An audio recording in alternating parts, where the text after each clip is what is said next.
All right, folks, welcome to the podcast. Today, I have a wonderful guest, one of my great war heroes that have inspired me as a soldier, as a someone who's been interested in special forces, and I have his book here, Never Surrender, which, by the way, goes right here on the bookshelf. And all of the shows that you see from the podcast, that's one of the main books that I have showcased back here. So just a little nod to that.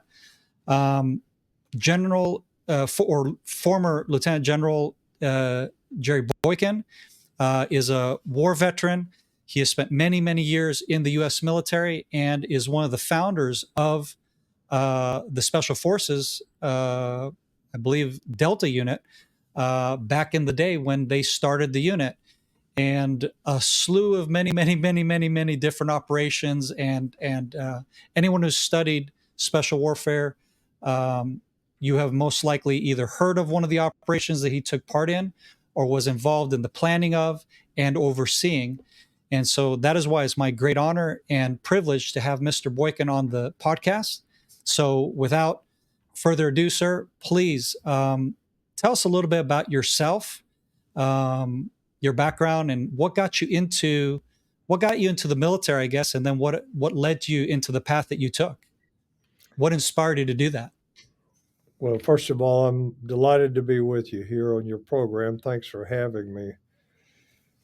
I grew up in a rural part of North Carolina, um, and it was just full of veterans, to include my father and four of his brothers were veterans of World War II.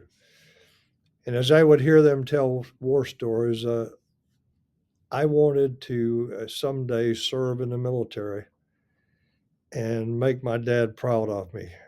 Now, not that I had any issues with him not being proud of me anyhow, but I wanted him to be proud of me, and I wanted to serve in the military. And so I went to Virginia Tech, where there's a corps of cadets, and went through the ROTC program and played football there. And when I graduated, I went straight into the Army. I had 1 week between graduation and going into the Army, and I stayed there for 36 and a half years. And I must tell you, it was, if I had to do it over, I'd do it again. And I wish that I could do it again, especially now where our Wow. military needs a lot of leadership. Yeah. Yeah. So you've had over 30 years of military experience, which is vast, and you had the privilege to take part in the founding of some of the most elite units in the military. Yeah, Can you and explain what that process was for you? yeah, I was in 1974.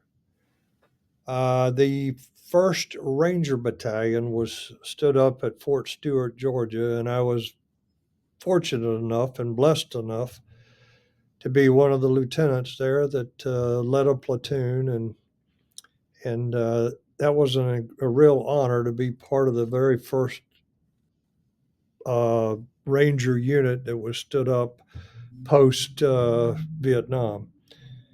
And then when the Delta Force was stood up, I got a call to invite me to go through their process to try out for this new unit, which, by the way, no, they couldn't tell me anything about it. It was really kind of funny when you look back. This guy called me and said, Captain Boykin, he said, I want to ask you to volunteer for a new unit that's being formed at Fort Bragg, North Carolina. I can't tell you anything about it except that it's very secretive, and this process that we're going to put you through will be the hardest thing you've ever done in your life, and I need your answer in 1 hour. How many years did you already have of military experience at this time? Yeah, by this time I was a captain in the Army, and I had been to I'd been to Korea and Vietnam both, all in one tour where I served in both places. So I had some experience, and I was at that time, I was actually teaching in the Ranger School. Hmm. So they called me and asked me if I wanted to try out. And of course, I said yes. And they took me and 118 others into the mountains in late January, early February. Put us out in those mountains and with heavy rucksacks and AK-47s uh, and water and the things that we needed, but they were very heavy rucksacks because we had a prescribed load we had to carry. And for 30 days, we went through those mountains there right by ourselves. Each man was by himself until we came together at night, slept in a big tent.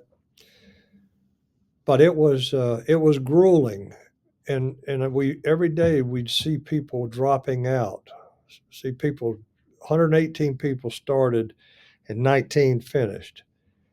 And it had more to do with their mental readiness than it did with their physical readiness because they tell you nothing except you're here, get to this next place on the map. And then they will tell you where the next place is.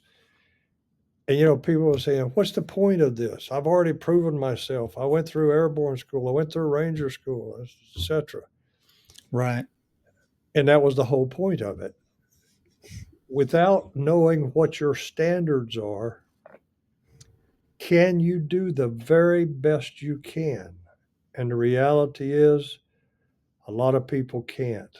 So at Hmm. the end of that 30 days, we walked 40 miles with these 65 and 70-pound rucksacks and the other stuff we had on us. 40 miles through the mountains, and it was snowing that day. And I was blessed enough to be the first one to finish that day. 11 hours and 27 minutes. Wow. But I made the mistake of sitting down by the fire when I got through. Oh yeah. Oh yeah. Yeah, Your muscles probably tensed up, huh? that's right. Yes. At any rate, so I got in. I made it in when I was one of the 19. Wow. That's crazy. Yeah.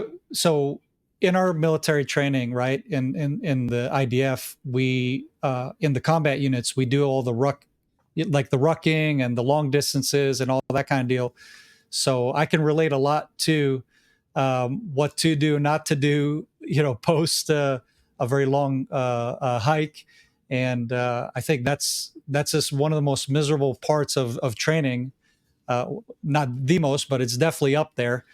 But then I guess there's the uncertainty, right?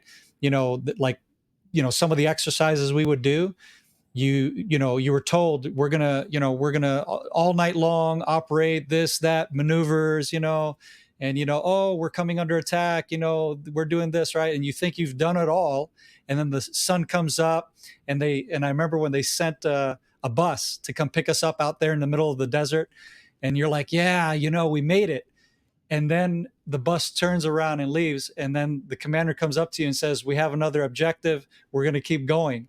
And there's nothing more demoralizing, right, of thinking there was your ride and it's over, the torture's over, the hard training's over, and it's like, no, no, no, we're going to do something else. It's that uncertainty of war. And so would you say that that's kind of the key element, or elements maybe, that were put into the training in Delta that were different maybe than the normal pipeline that you did up till then? I think you just identified exactly what the thought process was behind how we were running the Delta course. And I have been with your special forces, your Golani Brigade Recon Company, Oh yeah. and I lived with them for a period of time. And I say it's very similar to that. But you're absolutely right. The enemy gets a vote in combat, Mm. and regardless of what your expectations are in terms of how quickly it's going to take you to get and seize an objective or to kill whatever you're there to kill. uh, they get a vote, and it is, if you're a person that can't motivate yourself to just keep going until you see that the job has been accomplished, then you're going to endanger people on the battlefield simply Mhm. because you're going to be one of those that's going to start griping about this is stupid, this doesn't make any sense. Well, when you do that in combat, you're jeopardizing the other people, especially if you're a leader. A Mhm. leader has got to be positive all the time. A leader's got to be realistic, but it's got to be positive. And I think what you just said there really wrapped it up very well. Mm. I think what you just said there is also very important lesson learned from people who've been in war, that um, being complaining, being having that negative spirit in war is, it's not just that it's going to affect, it's actually contagious. I would even go far to say it's contagious, right? And I've seen it on the battlefield where guys start complaining, guys, because it's cold, they're hungry, all of the all the misery that war delivers to you, and the only thing that's going to get you to the other side, if you will, right, is having that positive attitude and trying to look for the positive on all the negative. That's one thing's guaranteed. There's going to be negativity, right? Something bad's going to happen today. You're in war, right? Like there's nothing great about it. But yeah, the contagiousness of complaining and having a negative spirit. That's have you had any experience in any of your operations where you had someone like that, or mission, or what have you, and where that really affected the operation or the mission? Yeah, I agree with you absolutely. And look, when we take an oath to the Constitution of the United States, and we swear to support and defend the Constitution of the United States against all enemies, foreign and domestic, right? Well, that means that we obey the orders. And if you look at the enlisted oath, it says, I will obey the orders of the officers appointed over me. Now, that's part of your oath, that when you are given a directive to go into a combat situation and fulfill your responsibilities and the job that you have on that, there is no such thing as opting out. You can't all of a sudden become a conscientious defector.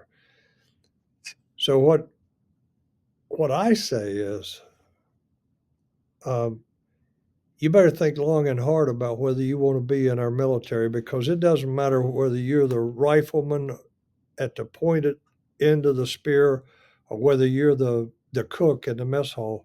You're still part of an organization whose job it is to defend this country against the enemies of this country. Hmm. And for those who cannot abide by the oath that they take, uh, it, they are, most of the time, they're given dishonorable discharges because they hadn't served, and then they go around and whine about it. And my view is, no, you joined for the wrong reasons. If you're Yeah. not committed to being willing to be part of a war making machine or a war fighting machine, and you better think through it hard. You better think a lot about it before you get into that, because you're going in just to get some education that you've heard that you can get, or some other benefits that you've heard that you can get. It is not about you, it is about the nation that you're serving. And Hmm. that's where a lot of people today are getting off track.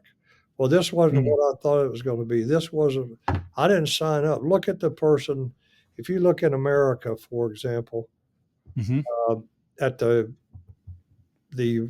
president's race that's going on in America right now, you have a person that's running for vice president now that was in the reserves until he got called up. And then all of a Yeah. sudden, no, it was too inconvenient for that. Mm-hmm. And there's so much of that that goes on. And that's why Mm. I think people that just simply refuse to do what they have signed on for should probably have no pension or anything else. And in some way, they need to be flagged Mm. because I've seen too many body bags come home. You've seen too many body bags come home off the field. Yeah. And you know the cost of war. And these people that join for the wrong reasons are people that are going to not only are they going to let their teammates down, but they're going to jeopardize their lives too. 100%. In fact, in this war that we've been fighting right now, I spend 10 months out of the 11 months of this war that's been dragging out here with Gaza and in the north and so on. And that's exactly what you said is it brings it to life or to reality, right? So you get a reality check when you see one of your guys brought in a body bag, and you got to guard that body until it gets back to Israel in the heart of Gaza with terrorists all around you and mass casualties happening all around you. In fact, my unit was in one of the hardest days of the war where just a few meters from you, a mass casualty event, a mass casualty event. And then when you see those body bags come in fact, I remember seeing the first body that came in from the beginning of the war. We were actually in the staging area, just about to enter Gaza, and this poor kid had gotten hit by a drone attack because they were undisciplined, basically, right? Um, and they got vulnerable to a drone attack where they dropped a grenade onto that unit that was in the open area like that.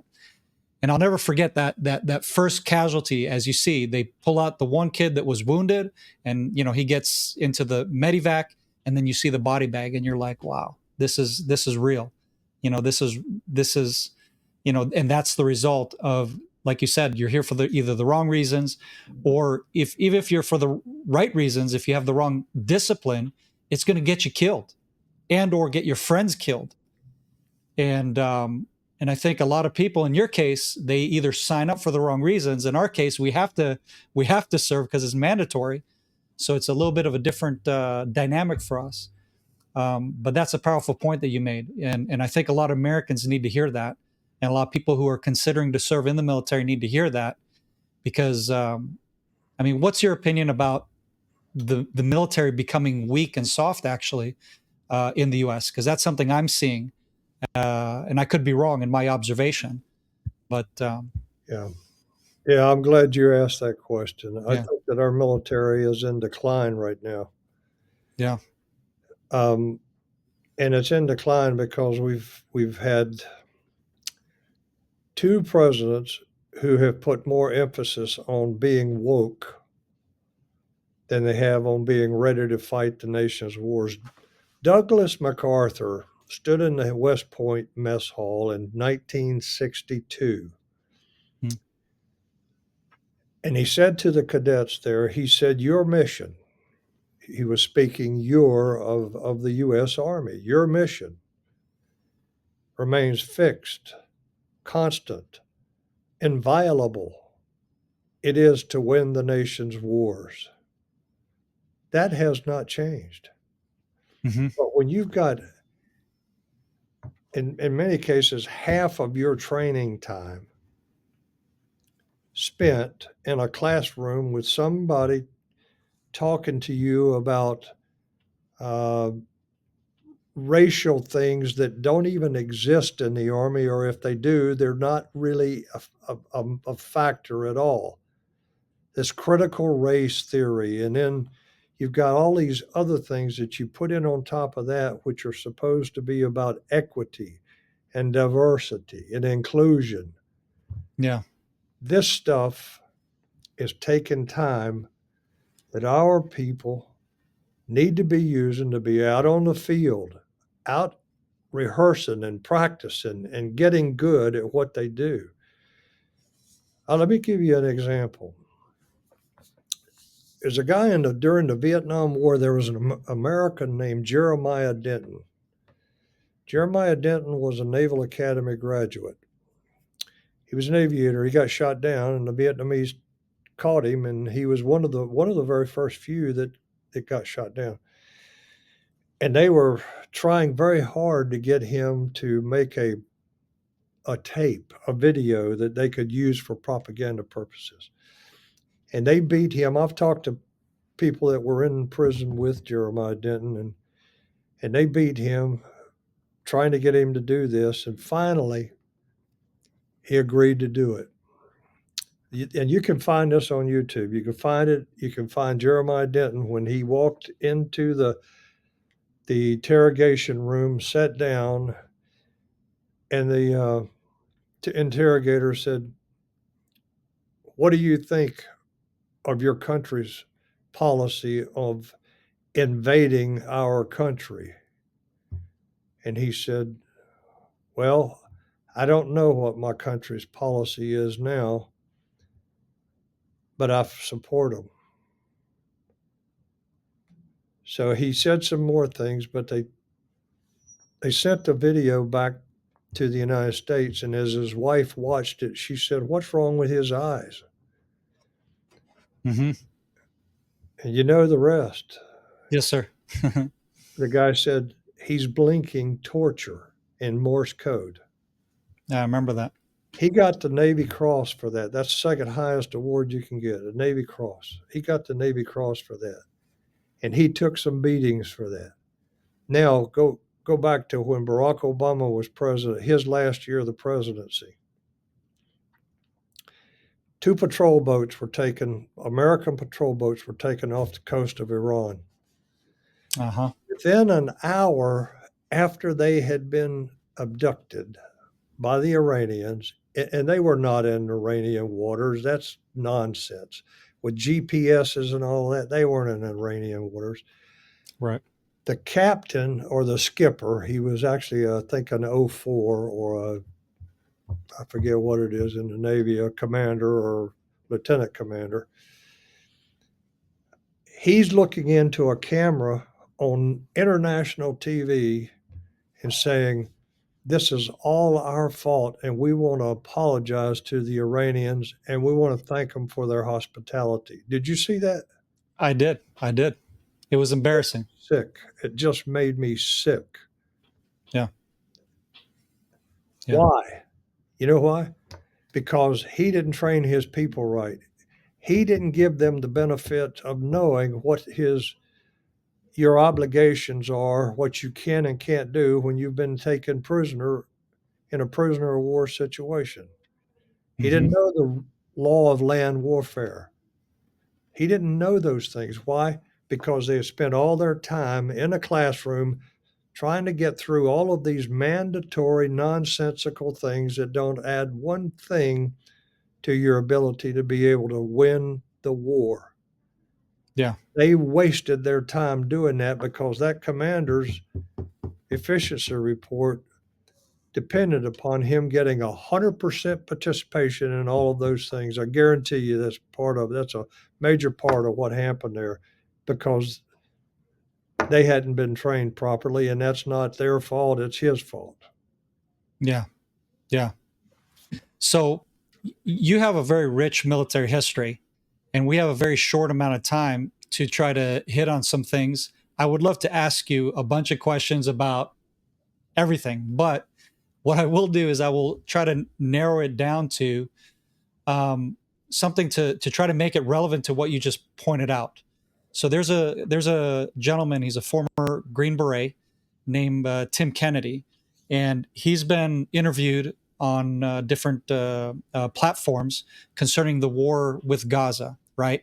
And the price that the Gazans are paying, so to speak, because of Israel's response. And he made a very important point. He said that Americans don't understand the price for winning in war. And because Americans don't understand the price that it takes to win in war, because we haven't won a war in X amount of years. That's the problem. Your perspective basically is what he was trying to point out. And that if you want to win this war, which Israel's trying to do, then the Gazans are going to pay a very heavy price for that because of their actions on October 7th.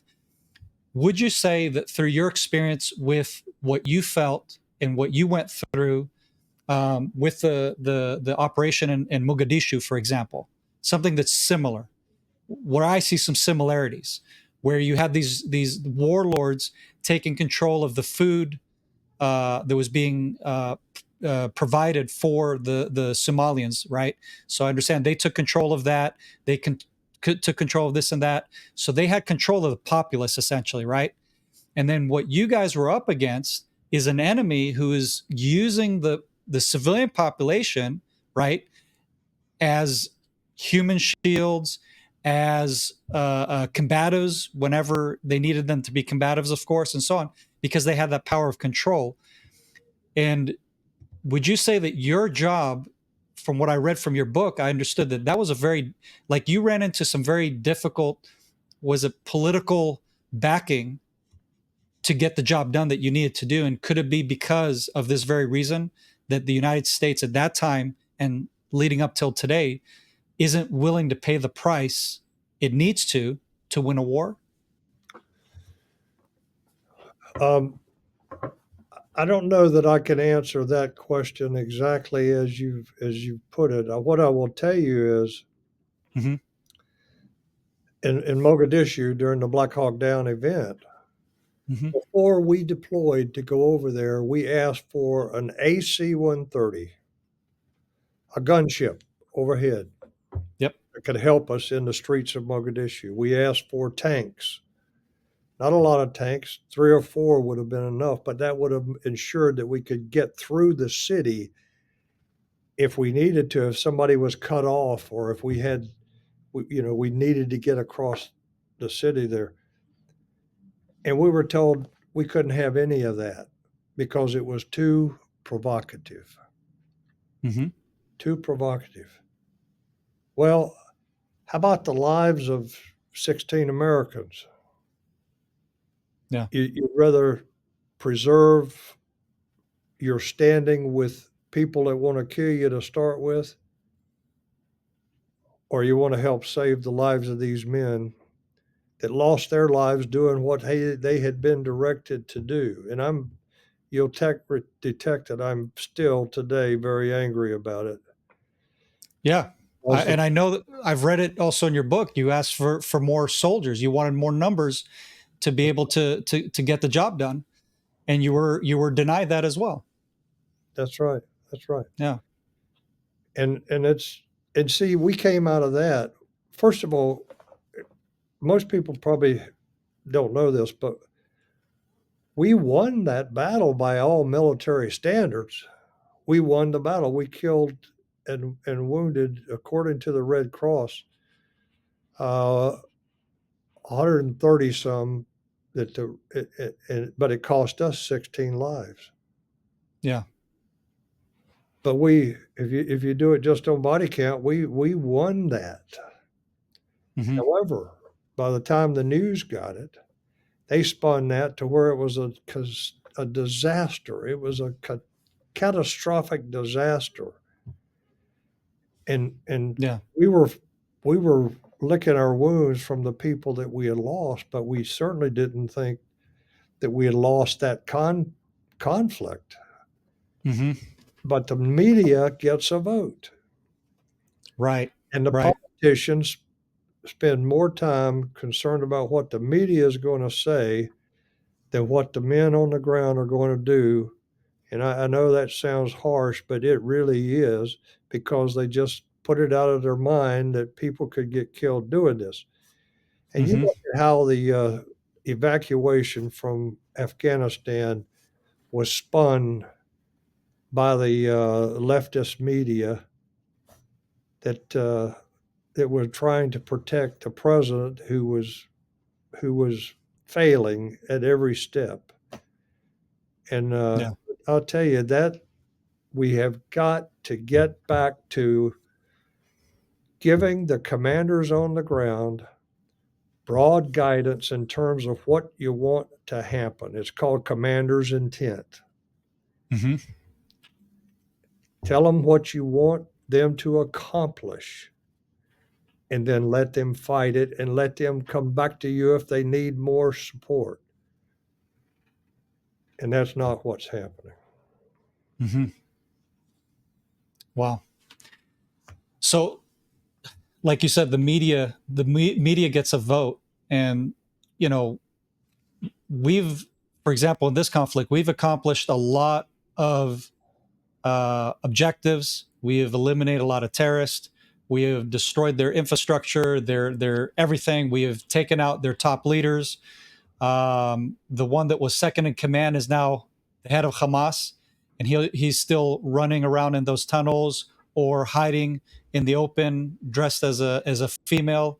In one intel report that we got, that Ismail Khania was running around in the refugee camps dressed as a female to try to get some fresh air, I guess, a little bit of sun. It's probably miserable down there in the tunnels. So all that to say is that we get painted out like what we're doing in Gaza is a genocide, right? I mean, that's the big claim that Israel is getting. And being that I fought 10 months in this conflict, and I've been in the hottest areas in Gaza, where the peak of the battles are, I haven't seen any genocide taking place. What I have seen is that we're doing everything in our power in a war zone to protect the lives of innocents and to target the bad guys. And we've done a lot of damage to the enemy. But the media, right, is painting the picture that they want to paint, and then the politicians, like you're saying, are voting or making their decision making based off of that, not off of the soldiers whose boots on the ground, whose men's lives are being in danger, and the weight of that is much different than when you're sitting in a political office, if you will, and the ramifications aren't the same. What do we do with that kind of what do you suggest as far as how do we help the soldiers and the commanders when they're up against this impossible standard, if you will? Well, first of all, we're both democratic nations. We call Yeah. ourselves a constitutional republic, but we need to elect people who understand the military, people that have served, people that understand the military, and people that have values that will allow them to support the military when we're going to put them into combat. We're going to send them up against a determined enemy. They've got to be willing to stand with them. And that's a problem for the U.S. Mogadishu wasn't just the only um, thing that we could say the politicians were the ones that made the difference, and it was not a good difference. Mm-hmm. So, but I think you're absolutely right. I think what you're saying is absolutely true. Is they just, when it's too late, they come up with some excuse. It's like, why did we not use the airport that had the most security and the most real opportunity to evacuate people in a secure manner rather than going to a major city in a place that is surrounded by the enemy? Why would we Yeah. do that? And that is because it wasn't a military decision. Mm-hmm. The military didn't make this. I'm anxious to see this report that's going to come out. I think they've got it. It's in draft form right now, but I want to see that. Yeah. So essentially, you're saying, so there's still hope for your military. There's still hope for the future of your war fighters and so on, but it really is dependent on getting the right people in office. So would you say a good solution to the problem, right? Because it's not the warfighters or the soldiers out in the field, the ones that have understood what they signed up for, like he said, the difference there.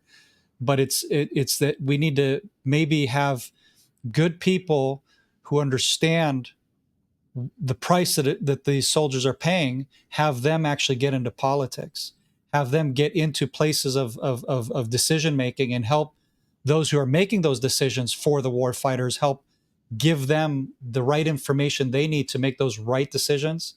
Like that, would you say that is a good tactic, if you will, for people that want to get involved with how do we change this mess that we found ourselves in? Yeah, first of all, I don't know about you because you have a draft. We Yeah, don't. right, right. It's mandatory. Right. It's mandatory. So America has to make service to the country appealing to the young men and women that are coming out of high school and college. We got Hmm. to make them. We got to offer something that is appealing to them. When I was a kid, I told you I wanted to be in the army so bad because I wanted to make my dad proud of me, and I wanted to be able to tell the same kind of war stories. Well, little did I know that it was going to cost me my own blood as well as the blood of other people because I've been wounded a couple of times too. But um, the whole point is young men, when I was growing up, young men came out of school wanting to prove themselves. Hmm. And where I came from, the area I came from, the rural North Carolina, there were there was a lot of people that were coming out of high school right into the military so they could go to Vietnam and do their part. It was almost like a silent decree that you got to serve your country. If you want the benefits of that this nation provides, you got to serve your country. Hmm. Now, I think the Army was over 25,000 people short of its recruiting goal last year, and the Navy and Marine Corps and the Air Force were in similar situations because they don't want to come in anymore. And that is because you got a generation of people that are in the Army now or in the military now, and they're leaving because they wouldn't take a vaccination that they were objected to, many of them on religious grounds. Right, And and they go back and they say, don't join the Army to their buddies. Don't right. go in the military. Don't go in. They they are they will force you to do things that you do not want to do, like taking a jab Yeah, yeah. that you don't want. And so now the Army, the Navy, the Air Force, Marines, they're all getting a really bad rap. And they deserve it because of the way the leadership is treating those people. Hmm. That's because the leadership is so focused on their next star or their next eagle or whatever it might be, Hmm. and they don't want to rock the boat. Well, you got to decide what's important. What's important, and what's important is not only winning the battles but preserving those young men and women that are out there fighting these wars. Hmm. And I guess that's redundant in what I said earlier, but Yeah. No, so that exactly. And so then really we need to get veterans, or veterans that we need to get veterans need to get into politics, is the way I see it, because I'm also seeing that there are some that are doing that. They're going out and getting involved, because if you don't change it from the top, right, then you can have all the motivation in the world, you can have all of the desire in the world to sacrifice and so on, but if you don't have the backing of your country and your nation, that's sending you out to do whatever it's asking you to do, well, that's just daunting, isn't it? I mean, it doesn't matter how much motivation you have or how much sacrifice you're willing to put in if your nation isn't gonna back you. So Absolutely agree with you. yeah, Uh, wow, you're dead on. And that's why people are leaving the military, and that's why they won't come into the military. yeah, If you think that if you're my commander and you treat me like dirt in garrison, you can't believe that I'm going to follow you on the battlefield. And that's the exactly. problem. These woke leaders that have been put into senior offices because they're willing to support a liberal objective, they're destroying our military. Mm. And people can look at me and say, "Ah, you've been out years now. You don't know." Yeah. You think people don't come and talk to me? Yeah, To me yeah, all the time about what they're going through. Guard and yeah, reserves as well as active duty have talked to me about it. Is there anything we can do? yeah. And it's frightening, and it has to be turned around. Donald Trump could turn it around, even though he did turn it around for a period of time there. But I don't know, he's got to keep his mind focused on our military. And if you remember, he is the one that barred transgenders from the military. And he Hmm. had a fight with the generals. And those generals were ones that had been put in there by Barack Obama. And they had a fight. And he finally said, "Do it. And I don't want to hear any more guff." And they did it. But that's what the next commander in chief, whoever it is going to be up against. Hmm. Is he's going to be up against people who are going to say, if he tries to really make the kinds of changes that need to be made, he's going to encounter I think, some adverse things from some of the leadership in our military today. Hmm. Well, Mr. Boykin, thank you so much for this interview. Thank you for your time. I think you're bringing to the table years of experience and wisdom from a generation that has been impacted by what is known as one of the greatest generations in the U.S. For the U.S. that fought in World War II. I'm also the son of a World War II vet, by the way. So I grew up with the old school kind of upbringing in my home as the son of my older father, and a lot has changed for sure. A lot has changed, but I think it's the wisdom from your generation and the one that your father was in that kind of needs to come back and help us to get back to more sanity and more uh, you know getting back to real family and real men and real women and so on, and not all of this woke craziness that's both affecting our well, in your country, affecting your people, but also affecting your government and affecting the military and so on. And um, hopefully you have some brave leadership that's going to rise up in out of the ashes of this wokeness, like you're saying. And they have a lot standing against them, I imagine, a lot of very crazy agenda. Uh, Yeah, but absolutely agree with yeah, you. And yeah, listen, let me just say as a parting word, mm, um, I pray for you guys in Israel every day, uh, and ask God to give you victory. I mean, total victory